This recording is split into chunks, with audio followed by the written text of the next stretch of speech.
Okay, we are going back to the right here for another sister. You can state your name and your profession and then post what you want to post, yes. Okay, my name is Yemisi Timothy. Okay, you were here yesterday, I believe? Yes, all right. I came here and I asked a question.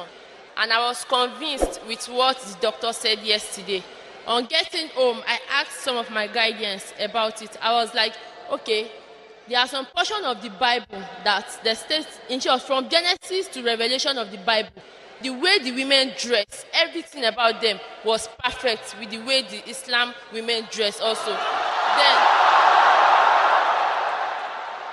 Then and I concluded in my mind that, okay, if the Islam should, if the ladies, as in the women, are dressing, are following the perspective of the Bible, why then the Christians are not doing it? So I'm convinced with that if they are doing so, then why am I also in Christianity since they are not following what the Bible stated?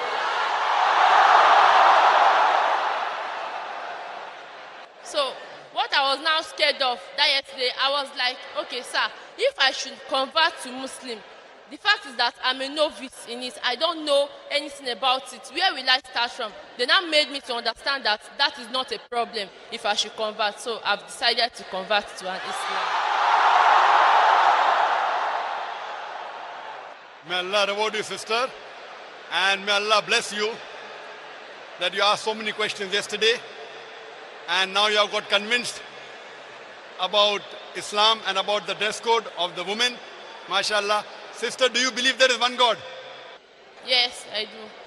Do you believe Jesus is God? No. Do you believe Jesus is the messenger of God? Yes, I do. Do you believe Prophet Muhammad is the messenger of God? Yes, I do. Is anyone forcing you to accept Islam? Sir? Is anyone forcing you to accept Islam? No. Are you doing out of your own free will? Yes, I'm doing it willingly from my heart. Okay, sister. I will say in Arabic and you repeat it. Sir? I will say it in Arabic and you repeat it. Okay. Ashhadu Allah ilaha illallah wa ashhadu anna Muhammadan abduhu wa rasuluhu. I bear witness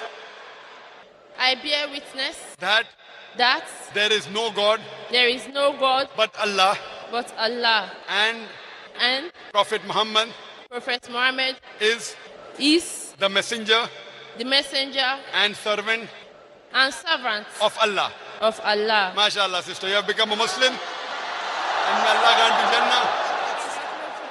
And the sister rightly said, due to shortage of time, I did mention about hijab, I did mention about modesty for the man, but due to shortage of time, I skipped the modesty for the woman. If you read the Quran mentions in Surah Nur, chapter number 24, verse number 31, say to the believing woman that she should lower her gaze and guard her modesty, and display not her beauty except what appears ordinarily of, and to draw her veil over the bosom.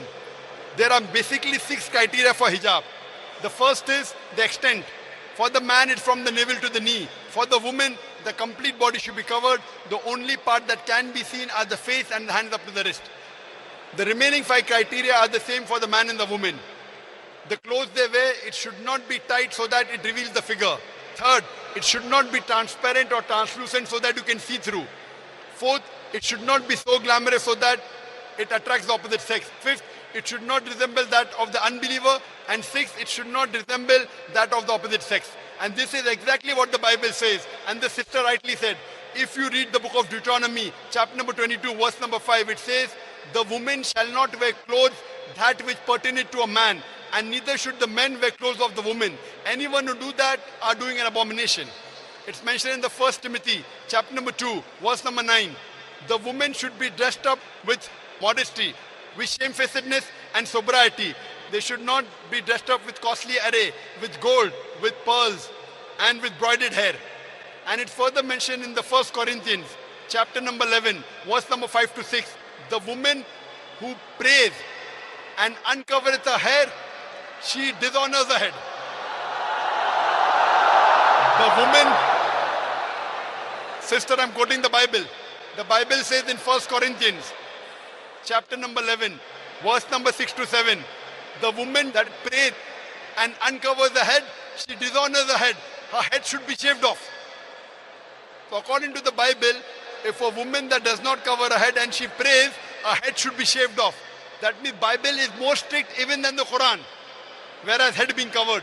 That is the reason if you see the photograph of Mother Mary, you see the photograph of Mother Mary, she's dressed up just like a Muslimah. Her complete body is covered. The only part that are seen are the face and hands of the wrist. So Jazakallah, sister, and may Allah reward you, and may Allah grant you Jannah, sister.